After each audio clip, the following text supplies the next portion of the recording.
Assalamualaikum warahmatullahi wabarakatuh. Perkenalkan nama saya Devano Bentara dari kelas 10 MIPA 2 absen 8. Hari ini saya akan menjelaskan tentang Kerajaan Sriwijaya.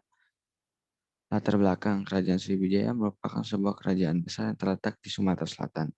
Menurut para ahli, pusat Kerajaan Sriwijaya ada di Palembang dan diperkirakan telah berdiri pada abad ke-7 Masehi. Awalnya, Sriwijaya hanya kerajaan kecil.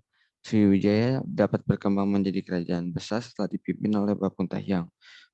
Tahyang berhasil memperluas daerah kekuasaannya dengan menaklukkan kerajaan-kerajaan di sekitarnya. Sriwijaya berkembang sampai ke abad 13 dan sejak itu Sriwijaya berhasil ditaklukkan oleh Santosi. Sistem kepercayaan masyarakat Sriwijaya yakni agama Buddha yang diperkenalkan di Sriwijaya pada tahun 425 Masehi. Ising melaporkan bahwa Sriwijaya menjadi rumah bagi sarjana Buddha sehingga menjadi pusat pembelajaran agama Buddha yaitu aliran Buddha. Mahayana, Hinayana, pendeta Buddha yang terkenal di Sriwijaya diantaranya adalah Dharmapala dan Sakya Kirti. Dharmapala adalah seorang guru besar agama Buddha dari kerajaan Sriwijaya. Ia pernah mengajar agama Buddha di perguruan tinggi Nalanda. Sakya Kirti adalah seorang guru besar yang mengarang buku Hastadan, Hastadanda Dasastra. Masa keemasan. Berdasarkan catatan dari Arab, Sriwijaya disebut dengan nama Sribuza. Pada tahun 455 Masehi, Al-Masudi, seorang musafir sekaligus sejarawan Arab klasik, menulis catatan tentang Sriwijaya. Dalam catatan itu digambarkan Sriwijaya adalah sebuah kerajaan besar yang kaya raya. Dengan tentara yang sangat banyak disebutkan kapal yang tercepat dalam waktu 2 tahun pun tidak cukup untuk mengelilingi seluruh pulau wilayahnya. Hasil bumi Sriwijaya adalah kapur barus, kayu gaharu, cengkih, kayu cendana, pala, kapulaga, gambir, dan beberapa hasil bumi lainnya. Catatan lain menuliskan bahwa Sriwijaya maju dalam bidang agraris. Ini disimpulkan dari seorang ahli dari bangsa Persia yang bernama Abu Zaid Hasan yang mendapat keterangan dari Zujaimana, seorang pedagang Arab. Abu Zaid menulis bahwasannya kerajaan Zabaj, panggilan Sriwijaya oleh bangsa Arab pada masa itu, memiliki tanah yang subur dan kekuasaan yang luas hingga ke seberang lautan. Sistem ekonomi. Di dunia perdagangan, Sriwijaya menjadi pengendali jalur perdagangan antara India dan Tiongkok, yang ini perdagangan penguasaan Selat Malaka dan Selat Sunda. Orang Arab mencatat bahwa Sriwijaya memiliki aneka komoditas seperti kapur barus, kayu gaharu, cengkeh, pala, kapulaga, gading, emas, timah, yang membuat Raja Sriwijaya sekaya raja-raja di India. Sehingga Sriwijaya menjadi kepercayaan dari vassal-vassalnya di seluruh Asia Tenggara. Karena alasan itulah Sriwijaya harus terus menjaga dominasi perdagangan dengan selalu mengawasi dan jika perlu memerangi pelabuhan pesaing di negara jirannya.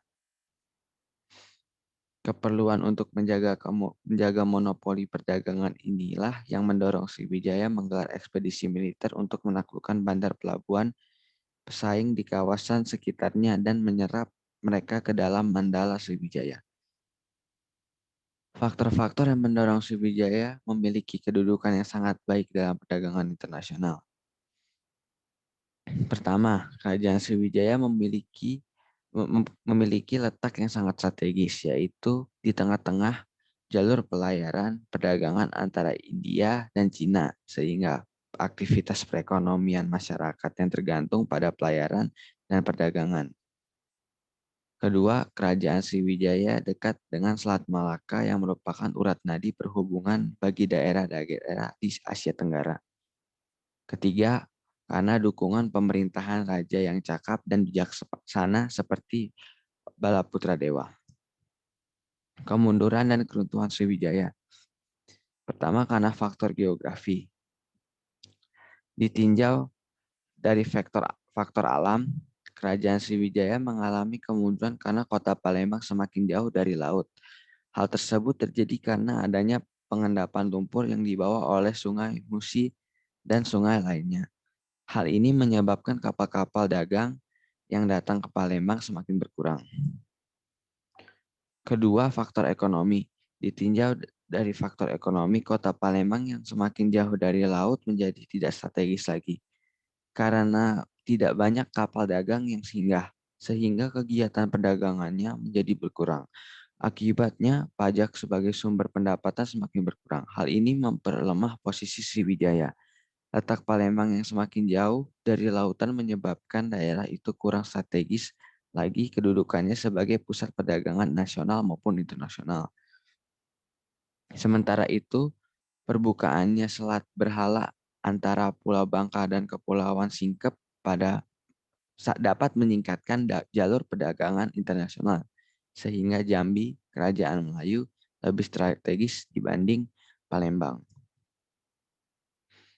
Faktor politik, perekonomian Sriwijaya semakin lemah. Itu menyebabkan Sriwijaya tidak mampu lagi mengontrol daerah-daerah kekuasaannya. Akibatnya daerah bawahannya berusaha untuk melepaskan diri. Faktor militer, kemunduran Sriwijaya disebabkan adanya serangan militer dari kerajaan lain, antaranya sebagai berikut. Kerajaan Dharma Wangsa pada tahun 190 Masehi, serangan kerajaan Kalomandala yang diperintahkan oleh Raja Rajendro Kaladewa pada tahun 1023 dan 1030. Pendirian ekspedisi Pamalayu atas perintah Raja Kartanagara 1275 sampai 1292. Serangan kerajaan Majapahit dipimpin oleh Aditya Warman atas perintah Mahapati Gajah Mada pada tahun 1477 yang mengakibatkan Sriwijaya menjadi taklukan Majapahit. Akibat beberapa serangan tersebut, daripada berakhirlah peranan Sriwijaya sebagai kerajaan maritim sekaligus sebagai kerajaan bertaraf nasional pertama. Dengan faktor politis dan ekonomi itu, maka sejak pada akhir abad ke-13 Masehi, kerajaan Sriwijaya menjadi kerajaan kecil dan wilayahnya terbatas pada daerah Palembang. Kerajaan Sriwijaya yang kecil dan lemah akhirnya dihancurkan oleh kerajaan Majapahit pada tahun 1377 Masehi.